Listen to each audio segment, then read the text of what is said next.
Dans l'actualité, forcément, il y a donc ces résultats du premier tour de l'élection présidentielle. Et donc, on a beaucoup parlé ces derniers jours des résultats, d'analyse, disons, des différents candidats. On va prendre le temps pour commencer cette émission de parler d'un autre aspect, peut-être moins abordé alors qu'il mérite d'être abordé. C'est la question de l'abstention, puisque en l'occurrence, le taux d'abstention était de près de 26% lors du premier tour. Donc, un électeur sur 4 ne s'est pas déplacé dimanche dernier pour aller voter. Mais c'est particulièrement intéressant de voir l'abstention chez les jeunes, puisque 42% des 18-24 ans et 46% des 25-34 ans ne sont pas allés voter. C'est des chiffres qui sont forcément majeurs. Et pour en parler, heureusement, je ne suis pas tout seul. Je suis avec Manon. Manon est là, bonjour. Salut Hugo, salut le chat. Tu es journaliste chez France Info. Et par ailleurs, tu as fait ton premier live, toi aussi, sur Twitch dimanche dernier. C'est ça, on a innové à la radio France Info. C'était la première fois, c'était chouette. Trop bien, félicitations déjà pour ça. J'espère que ça va aussi bien se passer ce soir avec nous pour du coup te présenter. Tu es journaliste chez France Info et pas pour n'importe quoi, pour Génération 2022. Est-ce que tu peux nous dire un peu ce que tu as eu l'occasion de faire ces derniers mois ? Alors en fait, mon rôle cette année, ça a été de donner la parole aux 18-30 ans, donc dans un contexte d'élection présidentielle, on le sait tous. C'est une chronique qui est diffusée quotidiennement. Donc tous les jours, un portrait de jeune, entre guillemets, le mot jeune, qui est entre 18 et 30 ans. Donc ça a commencé le 1er septembre, ça se termine là probablement avec les législatives. Et donc en fait, à France Info, on est parti du constat en fait que dans les médias traditionnels, finalement, on entendait rarement en fait les jeunes parler de politique. On parle souvent justement des chiffres de l'abstention chez les jeunes. Et puis c'est vrai qu'on ne prend pas forcément le temps d'aller gratter derrière. Et ce qui était intéressant, je trouve, c'est d'avoir cette notion en fait de mosaïque, c'est-à-dire ne pas s'intéresser aux jeunes simplement une semaine avant l'élection ou bien simplement pendant. Avec le chiffre de l'abstention en mode genre, okay, 40 ne sont pas allés voter. Ouais, c'est ça. Mais vraiment tous les jours de septembre jusqu'à la fin. D'aller rencontrer des jeunes. Et du coup, j'ai envie de commencer avec cette question-là. On a parlé de ces chiffres-là. 42% des 18-24 ans ne sont pas allés voter. Est-ce que c'est des chiffres qui te surprennent, toi qui as eu l'occasion de rencontrer pas mal de jeunes ces derniers jours, justement pour ce sujet-là ? Alors honnêtement, je m'attendais à ce qu'il y ait de l'abstention. J'ai rencontré énormément de jeunes qui donnaient l'impression finalement qu'ils allaient s'abstenir de voter. Mais par contre, je ne m'attendais pas honnêtement à des chiffres aussi élevés. J'avais forcément en tête les chiffres des élections passées, donc je les ai notés. 22% en 2017, 27% en 2022, 30% en 2017. Donc on voit que ça n'arrête pas d'augmenter. Mais honnêtement, 42% chez les 18-24, 46% dans la tranche supérieure, ça c'est encore plus étonnant. Je ne m'y attendais pas forcément, mais c'est vrai que moi, je pense que c'est ça qui est intéressant. Je vais vraiment vous parler du terrain. J'ai vu énormément de jeunes. C'est quand même difficile de parler des jeunes ou de la jeunesse. On est OK là-dessus, mais des jeunes indécis jusqu'à la veille du vote. Des jeunes qui indécis sur le fait d'aller voter ou indécis sur le... Sur le fait, indécis sur le fait d'aller voter.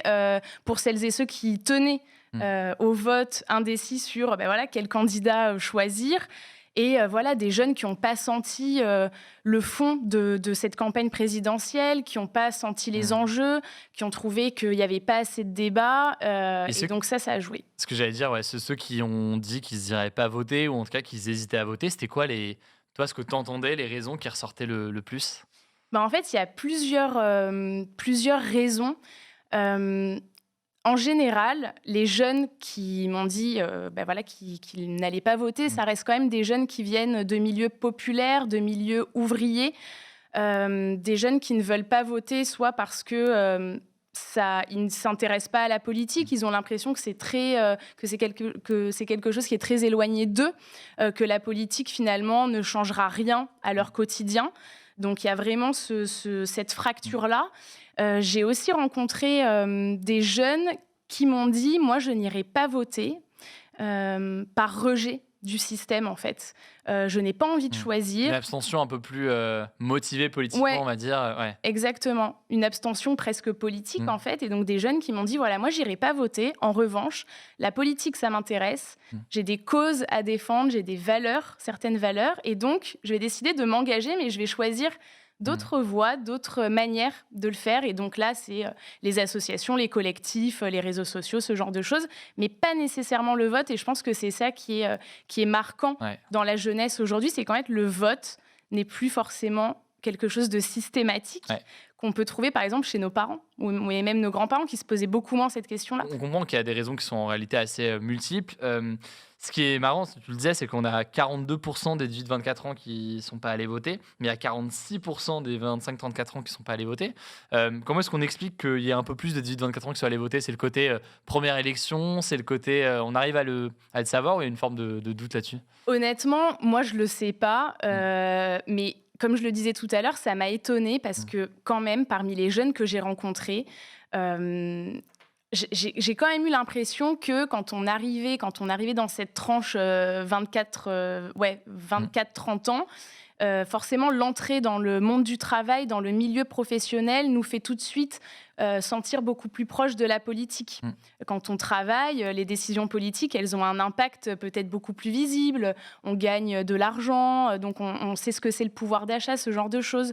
Et c'est vrai que les jeunes de 18 ans, il y en a quand même pas mal qui m'ont dit « moi, j'irai pas voter parce qu'en fait...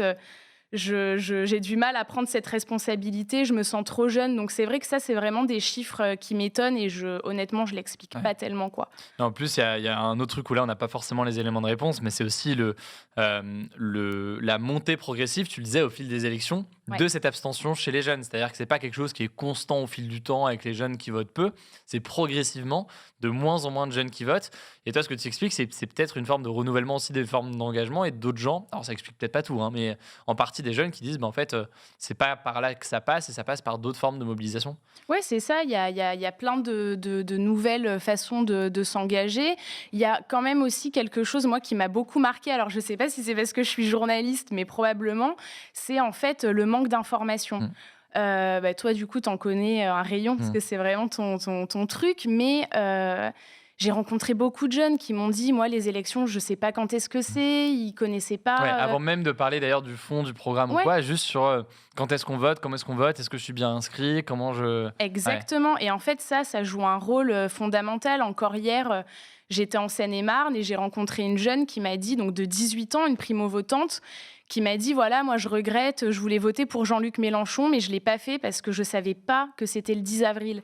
Et là, ça pose quand même des vraies questions démocratiques. On se dit finalement, que vaut une élection s'il y a une partie de la jeunesse qui ne s'est pas exprimée? Et par ailleurs, on en parlait juste avant le début de l'émission, ce qui est assez dingue, c'est de voir à l'inverse d'autres générations, la façon dont elles se mobilisent.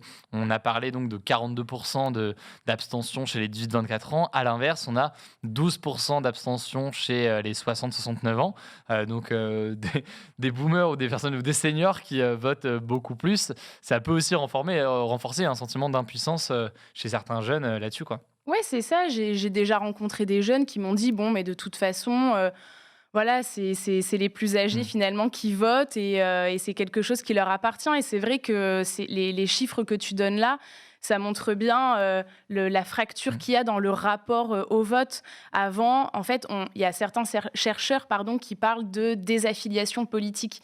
C'est-à-dire que les jeunes, entre guillemets, aujourd'hui, ne se sentent...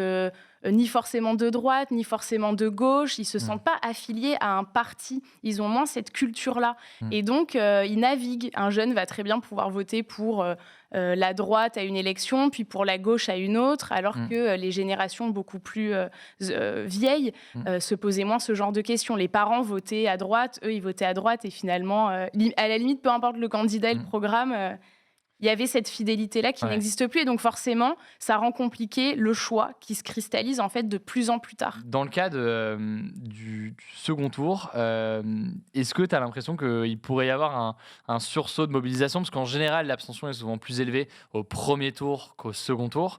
Est-ce que tu as le sentiment que ceux qui avaient des doutes lors du premier tour pourraient être davantage enclins à voter au second tour parce que, entre guillemets, le choix est peut-être pas plus facile, ça dépend évidemment des profils, mais il y a forcément moins de candidats et peut-être un choix qui est plus simple à faire? Honnêtement, là, depuis lundi, je suis vraiment sur le terrain pour justement en mode post-premier tour. Alors, pour qui tu vas voter au second tour? Et honnêtement, c'est pas hyper évident. C'est-à-dire que j'ai rencontré des jeunes qui ont voté pour Jean-Luc Mélenchon au premier tour, qui ne sont pas sûrs de voter au second tour, qui pensent à voter blanc. J'ai rencontré aussi également hier un jeune qui a voté pour Valérie Pécresse. Là, on pourrait se dire, en plus, elle a donné une consigne de vote, voter Emmanuel Macron. Ouais. Et ben lui, elle n'a pas appelé à voter, mais elle a dit qu'elle voterait pour Emmanuel Macron. Bon, c'est une consigne de vote. Ouais. Et donc, Mathieu m'a dit, voilà, moi, j'ai voté Valérie Pécresse, mais honnêtement, je pense que je vais voter blanc au second tour. Et donc, on peut quand même se poser la question. Et d'ailleurs, les chiffres des reports des voix de Jean-Luc Mélenchon sont... En gros, avant, en 2017, il y avait 7% des électeurs de Jean-Luc Mélenchon au premier tour qui ont voté, par exemple, pour Marine Le Pen au second. Et aujourd'hui, c'est plutôt un tiers. Il y a plein d'autres. Il y a le vote barrage, soit à Macron, soit à Le Pen. Ce qui change là avec cette élection, à mon avis, c'est que il s'agit d'une deuxième. Emmanuel Macron se représente, et donc il y a tout un bilan derrière. Et je pense que ça peut compliquer les choses. Après, moi, je serais plutôt prudente sur l'abstention au second tour. Alors, il y a eu 2 exceptions pendant la Ve République. Il y a eu aussi en 1969, donc vraiment des cas où l'abstention au second tour était supérieure au premier tour. Au premier tour, ouais. Donc on verra. Honnêtement, ça, je sais pas. On peut imaginer que dans le cas d'une élection aussi serrée que ce qu'on a aujourd'hui, l'abstention pourrait être assez faible du fait d'une sorte de mobilisation des deux côtés. Enfin, je dis ça, on va bien voir ce qu'il en est. Ouais. À mon avis, il y a les chiffres sur le vote blanc. Et le vote nul, je pense que ça va être intéressant à observer. Toi, de ton côté, est-ce que tu as rencontré des électeurs de Jean-Luc Mélenchon, des jeunes qui votaient pour Jean-Luc Mélenchon? Est-ce que le choix était évident? Est-ce qu'il s'est fait dans le côté vote utile? Qu'est-ce que tu as pu observer sur cette décision pour ceux qui votaient à gauche? Depuis le mois de septembre, oui, j'ai rencontré des jeunes qui étaient vraiment convaincus par Jean-Luc Mélenchon, souvent des jeunes qui l'ont déjà connu ou qui ont déjà voté pour lui en 2017. Mais c'est vrai que sur les 3 dernières semaines qui ont précédé le premier tour, il y a énormément de jeunes qui m'ont dit, des indécis justement, qui m'ont dit moi je regarde les sondages et il y a eu clairement un effet vote utile au dernier moment. J'ai rencontré des jeunes écologistes qui ont voté finalement pour Jean-Luc Mélenchon. Des jeunes qui au départ m'avaient dit, parce que ce qui est marrant, c'est que j'ai interviewé parfois 2 fois les mêmes personnes pour voir un peu comment ça évoluait. Des jeunes qui me disaient je vais voter pour Roussel et qui finalement ont fait le vote utile à gauche pour Mélenchon à la fin. Donc ça a joué. Les sondages ont joué. Clairement. Donc c'est un autre sujet sur lequel on pourrait parler pendant longtemps. À l'inverse, à droite ou à l'extrême droite, qu'est-ce que tu as pu observer? Est-ce que tu as pu rencontrer déjà des électeurs, des jeunes électeurs d'Éric Zemmour, par exemple? Complètement. J'en ai rencontré. Je me souviens de Léo, que j'avais, qui est le président d'un club de chasseurs en Île-de-France, et donc qui vient vraiment d'un milieu conservateur, de droite, la chasse, on l'imagine bien. Et donc, lui, il me disait qu'il hésitait entre Valérie Pécresse et Éric Zemmour.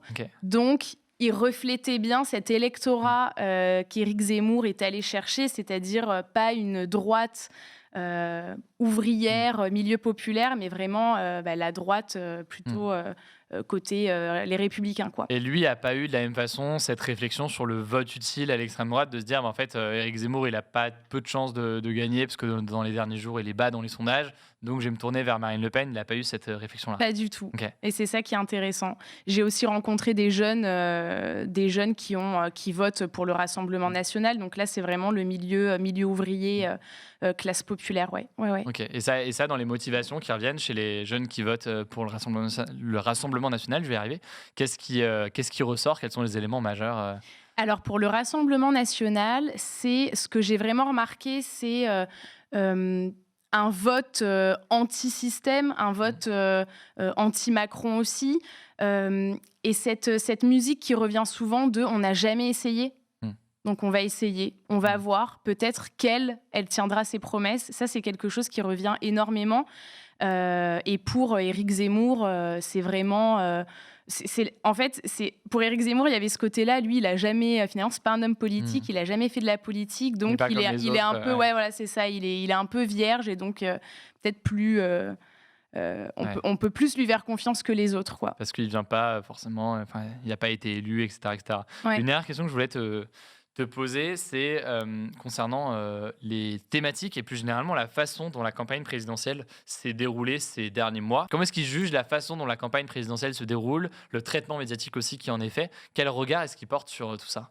Mais honnêtement, là, ce que je vais dire, ça va être assez tranché, mais honnêtement, c'est la vérité. Bon, après, j'ai rencontré 150 jeunes, donc j'ai pas rencontré tous les jeunes Non, mais de quand même, France. ça fait un petit panel. Mais il y a aucun jeune qui m'a dit cette campagne était géniale, il y a eu un débat de fond, j'ai saisi tous les enjeux, etc.